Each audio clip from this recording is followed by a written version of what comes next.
Magandang hapon sa lahat. Ngayon, tatalakayin natin ang gawaing pansibiko sa politika.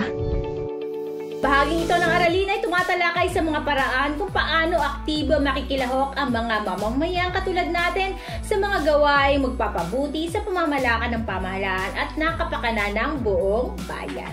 Dahil nasa ating mga kamay ang susi para sa pagbabago ng ating lipunan, nararapat lamang nakalimutan ang maling pananaw na pamahalaan lamang ang may tungkulin na bigyang solusyon ng mga isyong panlipunan, na sila ay ating inilal upang bigyang katugunan ng lahat ng ating pangangailangan at wala na tayong gagawin bilang mamamayan. Ang ganitong pag-iisip ay nagdudulot ng sentimientong paninisi sa pamahalaan kapag ang ating mga pangangailangan at suliranin ay hindi natutugunan.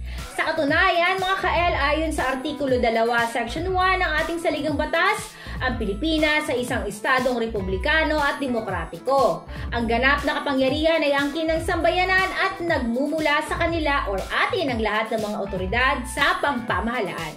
Ito ay patunay lamang na ang kapangyarihan ng isang estado ay wala sa pamahalaan at sa mga taong bumubuo nito. Sa halip, ito ay nagmumula sa mga mamamayan.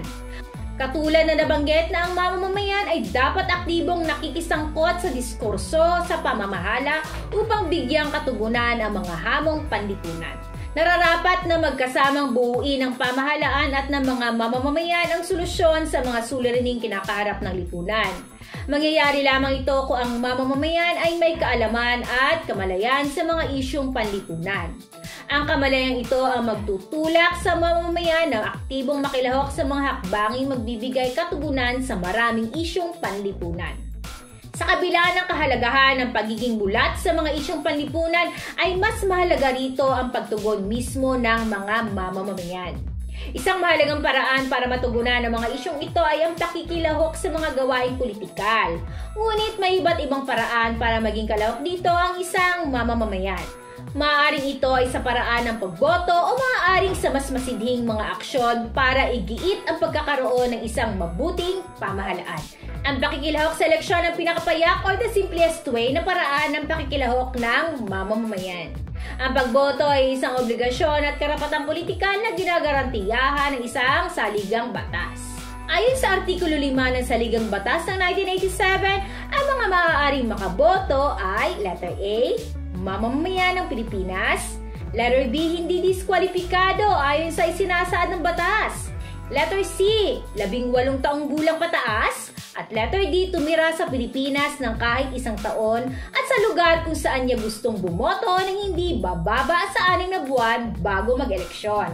Sa pamamagitan ng pagboto, nakapipili ang mamamayan ng mga opisyal ng pamahalaan na sa tingin nila ay makakapaglingkod ng maayos. Ito ang pagkakataon kung saan na ipapakita ng mamamayan na siya ang pinanggagalingan na kapangyarihan ng mga halal na opisyal, na siya ring may kapangyarihan na alisin sila sa pwesto kung sa tingin nila ay hindi ginagampanan ng maayos ang kanilang sinumpaang tungkulin. Ayan ha. Sa pamamagitan ng ating pagboto mga ka-L, tayo mismo ang nagtatakda ng kinabukasan ng ating bayan. Pantay-pantay ang mga tao pagdating sa boto. Bawat isang Pilipino ay mayroon lamang isang boto, mayaman man o mahirap. Ngunit ang isang botong ito ay lubhang makapangyarihan sapagkat maaari nitong baguhin at takbo ng buhay ng mga Pilipino. Ngunit sa kabila nito ay may mga nagiging balakid sa pakikilahok ng mga tao sa eleksyon. Halimbawa, nababalitaan pa rin natin na mayroon tayong mga kababayan na nagbebenta ng kanilang mga boto sa mga politiko. Noong halalan ng 2016, sinabi ng dating commissioner ng Commission on Elections na si Gregorio Lardizabal na naging talamak pa rin ang insidente ng pamimili ng boto. Ito ay sa kabila ng pagkakaroon ng automated election.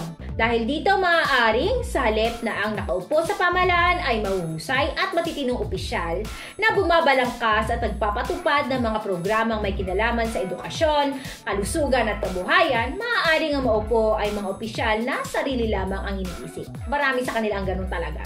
Batay sa ISSP Citizenship Survey noong 2004, pangunahin ang pagboto bilang katangian ng isang mabuting mamamayan para sa mga Pilipino.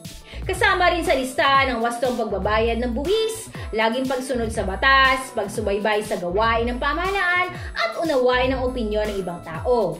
Kung ang survey na ito ang pagbabatayan, mababatid na malaki ang pagtingin ng mga Pilipino sa kahalagaan ng karapatang makaboto sa kabila ng maraming balakid at mga suliranin. Ayon nga sa constitutionalist na si Father Joaquin Bernas noong 1992, ang layunin ng pagboto ay hindi na ang pagbibigay ng mandato sa mga opisyal para mamuno, bagkos ito ang pagbibigay ng kapangyarihan sa mga makapagpapaunlad sa estado at malupig ang nagpapahirap sa bayan. Sino-sino ang mga diskwalipikadong bumoto o mga disqualified voters? Number 1, ang mga taong nasentensyahan na makulong ng hindi bababa sa 1 taon. Maaari siya makabotong muli pagkaraan ng 5 taon pagkatapos niyang matapos ang parusang inihatol sa kanya. Number 2, mga taong nasentensyahan ng hukuman sa mga kasong rebelyon, paglabag sa anti-subversion at firearms law at anumang krimeng laban sa seguridad ng bansa. Maaari siyang makabotong muli pagkaraan ng 5 taon pagkatapos niyang matapos ang parusang inihatol sa kanya. At number 3, mga taong idiniklara ng mga eksperto bilang baliw. And of course, meron tayong sanggunian yan. Hindi na tayo ng hula lang, no? At ang ating sanggunian yan ay the Omnibus Election Code, Article 12, Section 116. O hayan ha, malapit na po ang eleksyon 2022. Sa mga boboto dyan, maging matalino po tayo sa pagboto dahil ang kapalpakan ng mga nakaupo sa ating pamahalaan ay kasalanan ng taong bayan. Kasalanan natin yon. Bakit? Kasi tayo po ang nagluklok sa kanila sa kanilang kinauupuan.